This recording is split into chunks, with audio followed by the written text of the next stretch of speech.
Yep, and we are live. Cool. Good stage last night, Campbell. Yeah, it was a really good stage. The breakaway survived. We talked about that. We were pretty confident, but we weren't 100%.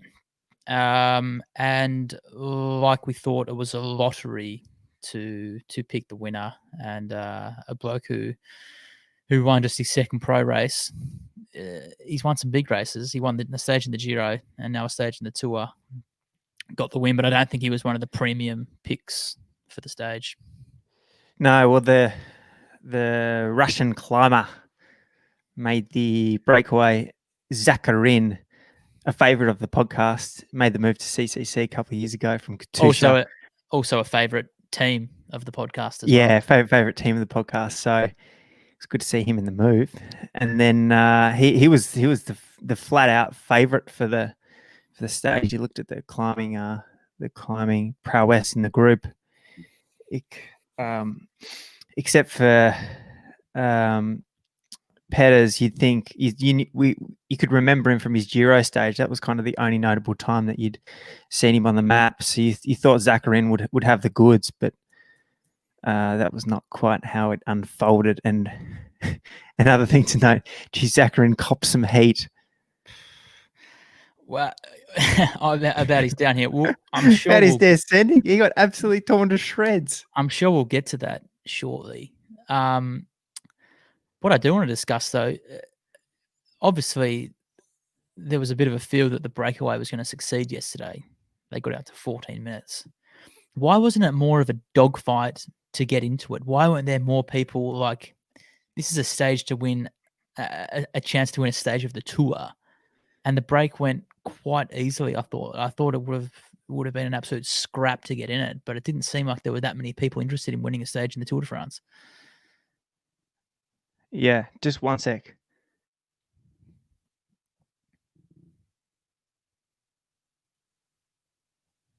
You there? Yep, cool. Well, I think the answer was it got shut down real quick. Mitchelton, Ineos, Jumbo Visma, blocked the road.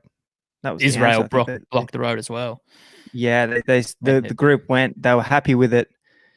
It was that right balance between enough of an opportunity for the breakaway and the GC teams were happy, content. Zakharin was the closest on the general. I think he was about 16 minutes down. So they were happy to let the break go to about 10 to 12 minutes, hold it there, and then take over later on the stage. But yeah, it was maybe it went a bit easy and, well, it went a bit quickly and people got a bit content with, we're kind of waiting for maybe a bit more of a dogfight to get into the breakaway, leaving it later and just got caught out by the road being blocked by the general teams. Yeah, and as soon as that road gets blocked, the peloton's doing 30k an hour, the breakaway's doing 50, 55. As soon as that gap gets out to 40 seconds, it's pretty hard to pin it back, especially if guys are trying to be like Hercules and jump across solo. They're never going to make it. Yeah.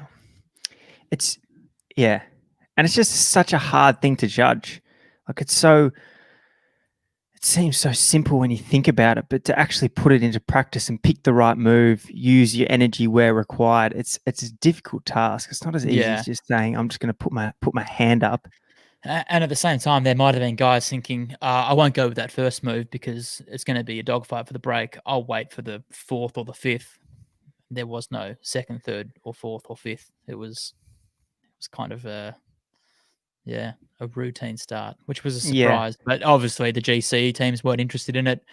Mitchelton were just riding at a very, very easy tempo. And it was pretty quickly figured out that it was going to be a day for the breakaway. Got out to 14 minutes at one point? Yeah, 14 minutes before really Jumbo Visma were the first group to really put some kind of emphasis on the chase. And well, he's the talking point of every day, but Wout van Aert did unbelievable things again, took his team deep into the mountains, ripped Yeah. legs off genuine climbers. Ripped legs off his own teammates as well. Sepp Yep. Kuss was dropped in the process, Yep. which is a little bit concerning. Looking bigger picture for Visma, maybe he was just having an off day. Maybe he peaked too early at Dauphiné or peaked too early in the Tour. But when you've got a guy like Van Aert who's absolutely flying, maybe they can rejig their pecking order for the second and third week. Yeah. Doesn't make any sense, does it, though? Like, why is he taking them deep into the mountains? He's just come off a bunch sprint victory. You know what I Two. enjoy? The term that's being thrown around a little bit, I've noticed with a few different platforms, field sprints. I don't mind it. A few field sprints. Yeah. No, it's a fair term. In the sense that it's not out and right. It's not you and Viviani Bennett going head to head. It's more of a select group. Yeah. It's a very American term, a field sprint. But anyway, he's been torching those and then torched in the mountains. But he can TT as well, Alex. He wins time trials. So it's not really surprising that he's been shredding it like this. But I guess when you're on, you're on. Yeah, like big time. Yeah, interesting to see how like think about being Sepp Kuss or one of the genuine climbers in the squad. And you're looking at Wout van Aert just tearing your legs off. Even Tommy D didn't have a heap left. George Bennett looked pretty pinned as well when he had to do his work.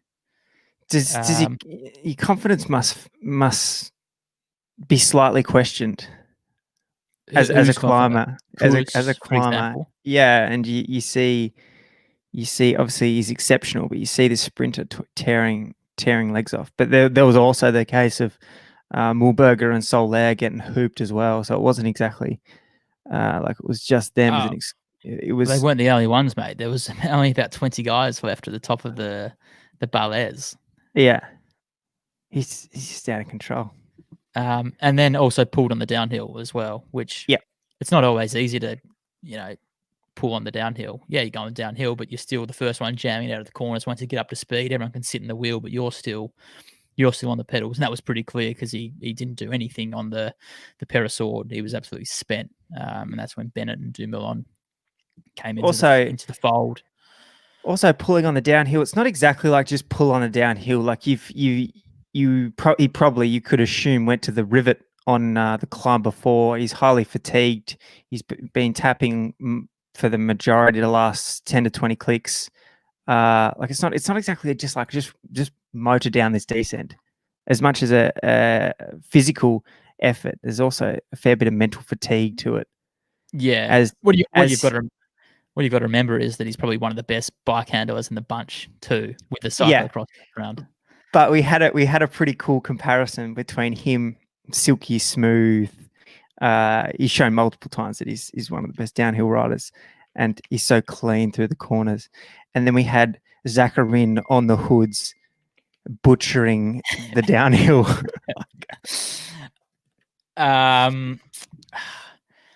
It was one of the worst descending displays I've ever seen. It was hard to watch. I think Robbie McEwen in the commentary talked about his toes curling up into Alia, and I was the same. It was so hard to watch. You were just thinking he's on the hoods and his hands are just gonna slip off the hoods, and he's just gonna crash out at 65k an hour. But I reckon Peters was licking his lips as soon as he dropped him in the first couple of k of the descent. And I'm sure Peters is a good descender, but I don't think he's that good. No, yeah, exactly. I'm sure he's fine. He's probably just like a standard. It wasn't like he was hooking the descent. It wasn't like when you see Alaphilippe go wild on a downhill. You're like, nah, but geez, was he ever this bad? Like I'm sure he's been in the top 10 of a Grand Tour before. Zakarin, he won stages of Grand Tours as well. I know he had a big crash in the Giro a couple of years ago. Had to get choppered out. Of course, that's gonna scar you quite bad mentally. But geez, that display last night was very ordinary. Yeah. So he's won 2 Giro stages, a Tour de France stage. Romandy he's won, third in the Vuelta. Yeah, he's a super climber. There's no doubt about that on his day. But But that to like win descending, you're not going to win any stages with descending like that. No matter how good a climber you are. Yeah, you would have to think like he won Romandy in 2015. Like you got to be able to handle your own in a downhill to be able to win the general. Yeah.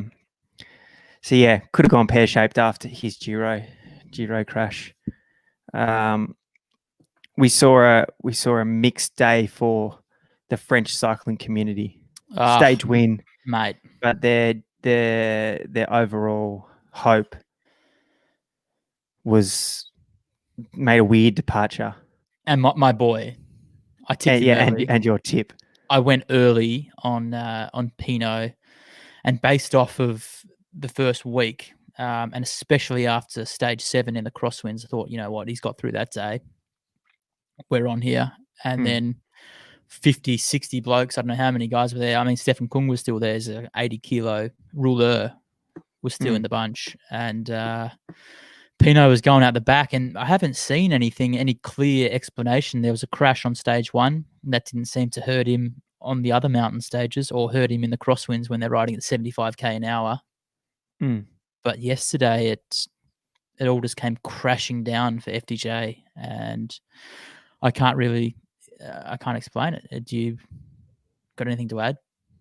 No. The only thing that I guess Kino or Robbie mentioned on the commentary was around the pressure.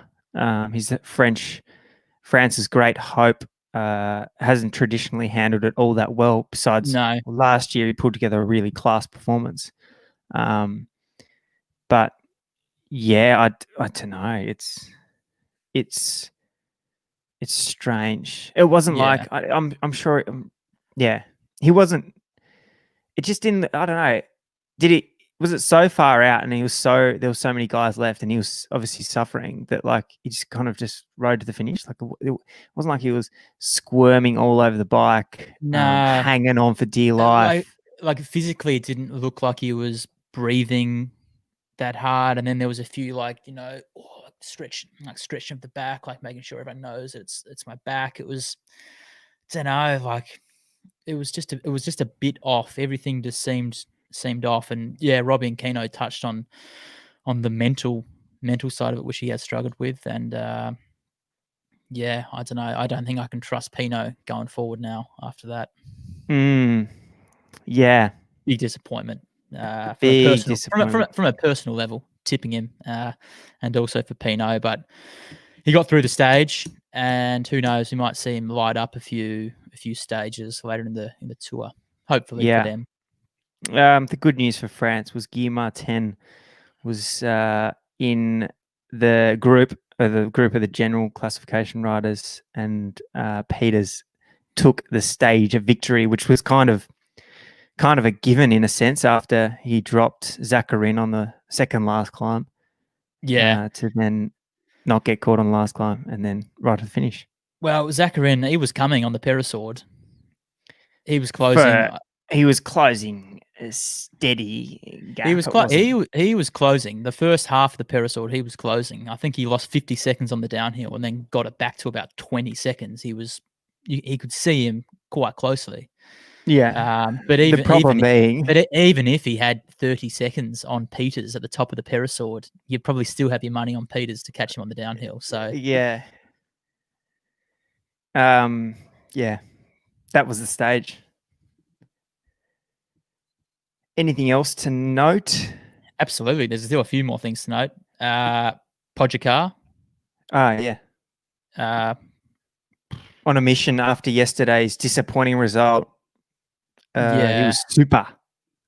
Big time. The first move he went, Roglic covered it very easily. And then it was the second or the third attack, he he kind of got a little bit of slack, whether it was because he lost that minute 20 on stage 7 or it was because everyone was pinned, which is very possible because how often in the last couple of tours have we seen all the leaders essentially one out? Yeah, And it's that's rare. kind of what it was like last night. Everyone was sort of doing their own fight. Carapaz came back into the fold later on to help Bernal, but for the most part, it was 1v1v1v1, which is kind of refreshing to see. It's good racing. It's nice having not having Ineos at the top, which was kind of ruined that dynamic that we saw last year by just having so much strength and depth in their team. Yeah. What was Julian doing? Just that kind of token attack, just like that was so Alaphilippe, wasn't it? It So was so I am dead on my feet, but I'm just gonna attack and just do something and then go out the back. You I look at Alaphilippe and go, that guy runs off confidence. That guy runs off flair. That guy runs off energy. Like, do you reckon he just got to that point? He's like, geez, I'm struggling here, but I don't know how much these other guys are struggling. I'm just going to give it a squirt. And if this pays off, yep, I'm good. I'll get to the finish. If not, oh dear. Yeah. I think it was maybe 1% of that, 99% just I am so pinned. I'm just going to do something for the cameras and lose 20 minutes. And call my yellow jersey expedition off. Yeah. Speaking of the yellow jersey, Yates dug his heels in big time. Yeah, he was solid. He was getting dropped. He was yo-yoing, but clearly in good enough shape to be in the top 10 sort of climbers, and a big tick for them. And when are we going to hear Matt White say, you know what, scrap the stages, we're all in for the yellow jersey? Well, you think last night would be a big step in that progression? Like, well, he didn't quite have the same punch. Like, you look at Roglic and Nairo as well, was pretty impressive. Yeah, big time. They were there, but he wasn't far off the mark. He wasn't far off. He was there in the finish. That was the end. But he wasn't dancing up the road. But yeah, I think surely you have to start to think about what could happen. How far can he carry that jersey at least? And the power of the yellow jersey, can it take Middleton Scott deep into the Tour de France? And it's not like he's a guy that's kind of just ended up in the yellow jersey, kind of maybe like an Alaphilippe or a Tommy Voeckler in 2011. He's a genuine climber who has had GC ambitions before, so it's not like it's an unfamiliar territory for him or someone that can't do it. He's a proper climber and can stay with these guys, and he's proved it. So, you can't tell me for the team's perspective, from Mitchelton Scott's perspective, Jerry Ryan's perspective, that you wouldn't want to keep the yellow jersey versus risking it to potentially maybe win a stage, if at best, in the last week. Yeah, I'm sure. Internally they're talking about plans to try and keep the yellow jersey, but Matt White's kind of keeping a cool face, which you can understand. What would you prefer as a owner, Alex? You like the business side of cycling and all other things. 7 days in the yellow jersey or a stage win? What would you see as more value to a sponsor? 7 days in the yellow. You get 7 days of being talked about all day, every day. Yep. It's a term like the yellow jersey. It's almost, we talk about the Tour de France cutting through the cycling bubble. It reaches a massive audience. It's kind of like the heart of cycling. Like, you reach news station news every night because you're in the yellow jersey, versus one stage. Half people don't even probably understand what's going on. Whereas you're that guy in the jersey. You take the jersey. Yeah, absolutely. Just a few more things quickly. Richie Port, good tick. Yeah, good tick. Big tick. And also, it's not all over for France. Romain Bardet, he's only 11 seconds off yellow. He was quietly going about things. Yeah. Where is Mollema? Didn't lose any time. I was just checking where the Trek battle was at. Well, I think he got dropped on the Perisword and came back on the downhill. So Boca feels like he's 38. Yeah. He's only 2 minutes 12 off yellow. So good for them, I guess, to have two guys right up there. They're 13th and 14th on the GC, so they'll be going head to head, no doubt. Gil Martin is also third. Yeah, he is. Another French hope. Yeah, 9 seconds off the jersey. Keno and Robbie were saying that he's like he writes like plays, like he's like a theatre writer. Yeah, Guillaume, that's he looks so like French. He does, doesn't he? Like with a name like Guillaume Martin. Yeah. He just looking French, just writing theatre for Paris, Paris Broadway. It's so French. Bernal was good, but it wasn't. He didn't look dominant. No, he didn't. But it just feels like he's building into this tour.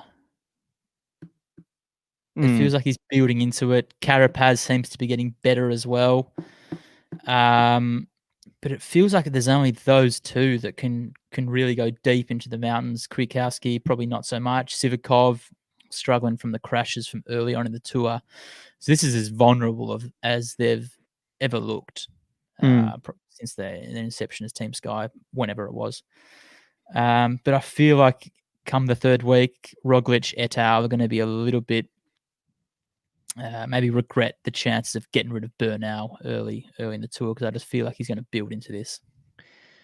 Yeah, I guess also just a note to wrap up the general classification chit-chat. It was a bit of a Colombian show too. Lopez, Quintana, Uran, all solid. All the solid. Boys. Yeah, that group of 6 boys coming in. Back. Yeah. 4 of them all lined up there. Rigo. I can't believe Rigo, man. He's flying under the radar big time, but it's only a matter of time before there's just one day where he just blows up. I'm still not trusting him. I'm not trusting him yet. My last point on last night's stage, yesterday's stage. Did you see how many people there were at the top of the climbs? Just rogue people. Yeah, I mean, masks, running in front of riders. Yeah, it's what's expected. It's the tour. How are they going to police that or patrol that? Do they have protocol in place? I don't know. Yeah, I know they've got protocol in place as if a rider gets it. Yeah, personally, that just wasn't a surprise. Do you think it's an issue? Without being doctors and knowing the science of it all? Exactly. I'm no doctor. I don't know whether you can, transfer the virus, for a split second of crossing paths. I know it doesn't look good, but I don't know how they can control it. I honestly don't know how they can police that. Yeah. It just seems generally Europe are not too concerned by COVID at the moment. Even with the interview at the end of the stage, Peters, just not with the mask. And there was clearly someone in the background, like, get the mask on. And the Soigneur pretty much had to, like, put the mask on his face. So it just seems like they're pretty casual about it all over there. But on to tonight's stage.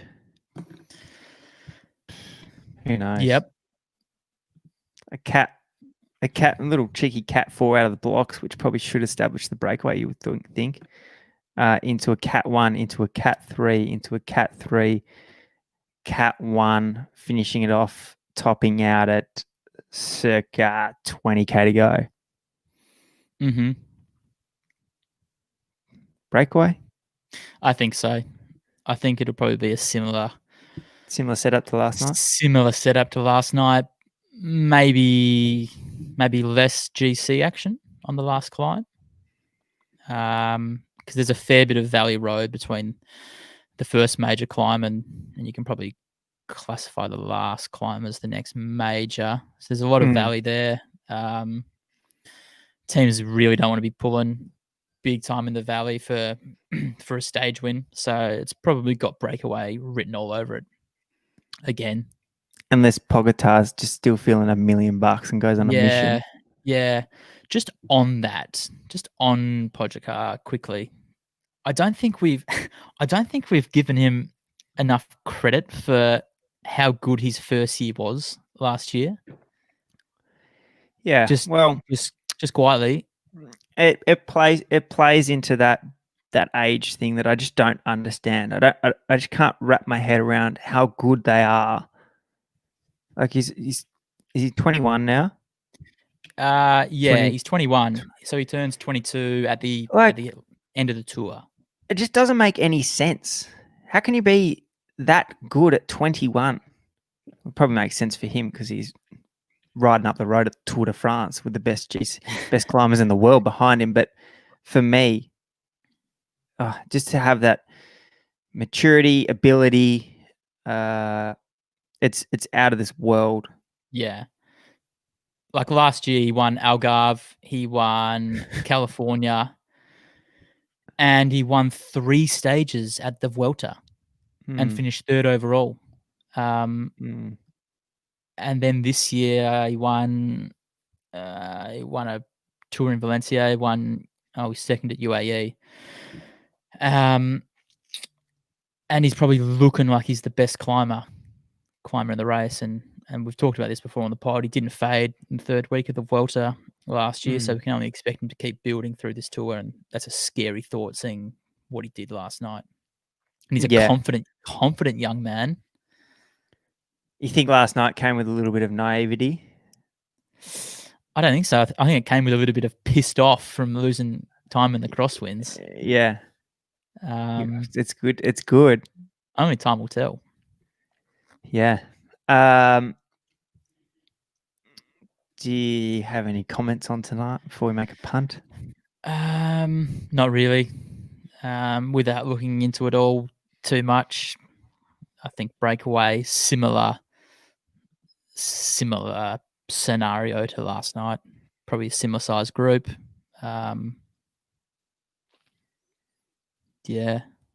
nothing really else to add. I'm just looking at the GC from overnight, just seeing who's further enough down the GC to jump in the move. Alaphilippe might fancy it tonight. Yeah, that was the name. It's like put his hat back in the ring. He's got his 18 minutes down on the overall to give him that leeway to go up the road. No, he's only 11 minutes down. Oh, maybe he's a bit too close. Yeah.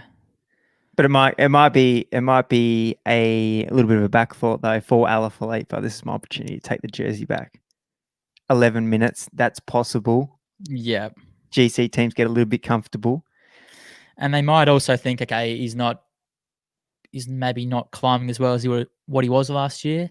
It wouldn't be the worst thing to see him come back into the GC fold, but I don't know whether I'd want to be taking that risk, leaving the door ajar for Alaphilippe to come back into the fold. Yeah. Just quickly, we just got a comment which is pretty handy from Isaac that says Pogacar went up the Perisord 45 seconds quicker than Vino back in the day. Scary. How's that for a stat? That's a good little stat. Oofed. 45 seconds. Wow. That's out of control. Yeah. But yeah, is he better than everyone else, or were they giving him a little bit of slack? I think also maybe fortuitous position. It's Roglic and Quintana probably and Pogacar probably the 3 best from last night. Yeah. And it was the fortuitous position that there was no teammates there. It was 1v1v1. Yeah. But also to his credit, like he made that happen. It didn't come by chance. So yeah, I don't know. This guy's unreal. He's unreal. Yeah, he is. If we're gonna lock in Julian Alaphilippe to win tonight, take back yellow. I'm gonna go again. It's a raffle. I'm gonna go with Sharkman from Bora. Do you reckon Bora still have GC ambitions at all? Or that's all over now. Bookman's 1 minute 25 off. So still he's in front of Lander and Richie. Yeah, of course. Still have ambitions to maintain that. There's still 12 days of racing to go. Still plenty of climbing. So that was the first real big mountain stage, and he's still within a minute 25. Absolutely, they're still going to be going for him, but maybe Sharkman might get let off the leash a little bit to go and do something. So that's my tip. You? I'm just thinking. I'm just scrolling through the general around that kind of half an hour mark.